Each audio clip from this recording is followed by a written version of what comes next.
দর্শক কালের কণ্ঠে স্বাগত জানাচ্ছি। আমি খান মনিরুজ্জামান। আমি বর্তমানে রয়েছি বরিশাল ঢাকা মহাসড়কের কেন্দ্রীয় নথুল্লাবাদ বাস টার্মিনাল গোলচত্বর পয়েন্টের এই এলাকায়।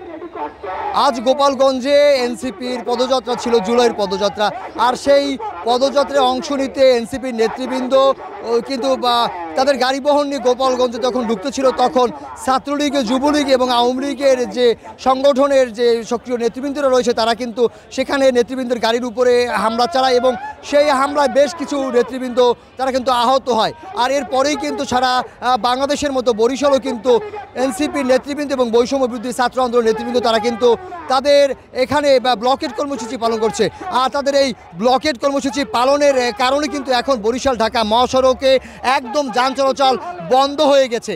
আর এই যান চলাচল বন্ধ হওয়ার কারণে যে ঢাকা বরিশালগামী যে সকল যাত্রী সাধারণ রয়েছে তারা কিন্তু অনেকটা দুর্ভোগের শিকার হয়েছে।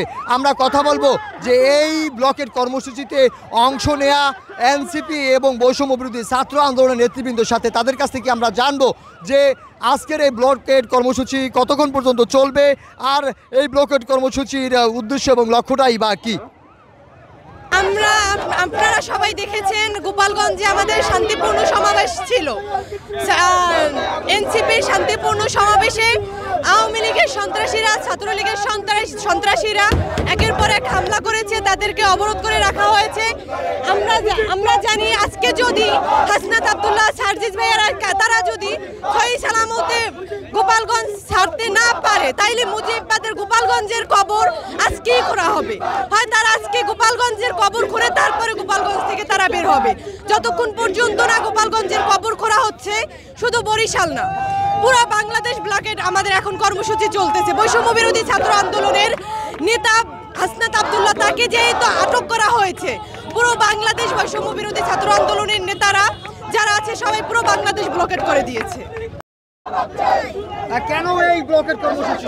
আমাদের এই ব্লকেট কর্মসূচি আমাদের হাসনাত ভাই, সার্জিস ভাই, আপনারা জানেন গোপালগঞ্জ সুন্দর একটি প্রোগ্রাম দিতে জনগণের কাছে গিয়েছে। যে প্রোগ্রাম হলো এই 24-এর স্পিরিটকে বাস্তবায়ন করার জন্য এই জুলাইয়ের পদযাত্রা আমাদের 64 জেলায় কর্মসূচি দেওয়া হয়েছে। সেই কর্মসূচিকে বাস্তবায়ন আজকে 16 তারিখ জুলাই আপনার গোপালগঞ্জে একটি প্রোগ্রাম ছিল। সেই প্রোগ্রামে আপনার ফেসিক আওয়ামী লীগ, সে আওয়ামী লীগের দোসর আমাদের হাসনাত ভাই, সার্জিস ভাই তাদের উপরে হামলা করছে এবং আমাদের জাতীয় নাগরিক পার্টি এনসিপি যারা ছিলেন তাদের উপরে হামলা করছে। আমরা কোন রাজনীতি দল বুঝি না। টানা 7মবারের মতো বেস্ট টিস্যু পেপার ব্র্যান্ড হিসেবে স্বীকৃতি পেয়েছে বসুন্ধরা টিস্যু। আমরা 24-এর কণ্ঠ, আমরা 24-এর জুলাই আন্দোলন করেছি এই রাজপথে। এই ফ্যাসিবাদকে নির্মূলভাবে আমরা এই রাজপথেই তাদেরকে মিশিয়ে দিব। আমরা বরিশাল থেকে বলবো, কোনো ফ্যাসিবাদ যদি কায়েম করতে চায় আওয়ামী লীগকে আমরা একেবারে নিঃসন্ন করে দিব।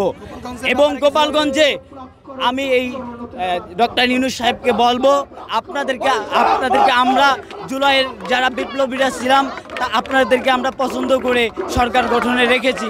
এবং এই যে আজকে গোপালগঞ্জে যে 4 প্লাটুন বিজিবি মোতায়েনের কথা বলা হয়েছে, আমি বলবো আমার গোপালগঞ্জের জন্য, আমার হাসনাত ভাইয়ের জন্য এই 4 প্লাটুন হবে না, ওখানে 8 প্লাটুন বিজিবি মোতায়েন করতে হবে।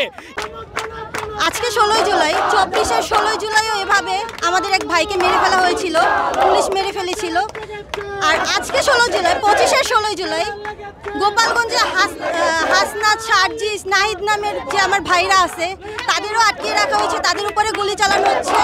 আমরা তাদেরকে যতক্ষণ না ছাড়াতে পারছি, তাদেরকে যতক্ষণ না সেইখান থেকে বের করতে পারছি, ততক্ষণ আমরা নতুল্লাবাদ ব্লকেট আন্দোলন ঘোষণা করেছি। আর এমন আছে আমরা মার্চ টু গোপালগঞ্জেও যেতে পারি। আপনারা ইতিমধ্যে দেখেছেন যে গোপালগঞ্জে আমাদের এক দফার ঘোষক নাহিদ ভাইয়ের গাড়ির উপরে গুলিবর্ষণ হয়েছে এবং আমাদের যে সহযোদ্ধারা আছেন ওখানে প্রত্যেকের উপর হামলা চলতেছে এবং প্রশাসন একদমই চুপ করে আছে। প্রশাসন থেকে আমরা কোনো সহযোগিতা পাচ্ছি না।